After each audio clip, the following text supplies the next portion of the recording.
কে তুই আমাকে মারলো? নো, এর বিচার চিঙ্কু মাস্তান করবো।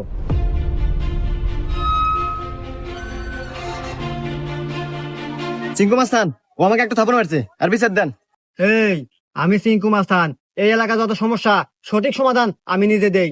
নয় ওরা এক থাপড় খাবো, আর নাহলে এক থাপড়ের বদলে 10টা জরিমানা দেবো। সিংকু মাস্তান, আমার কাছে তো কোনো এখন টাকা পয়সা নাই, একটা থাপ্পড়ই দেন। এই, মার একটা থাপড়।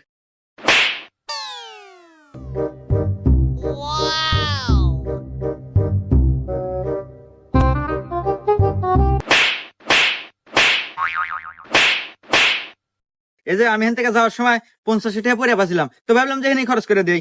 এত ধরেন 30টা আপনি নেন আর 20 টাকা দিয়ে দিন, থাকে। হুমুন্দি কয় গিরা? 20টা আপনি রেখে দেন, আমার লাগবে না।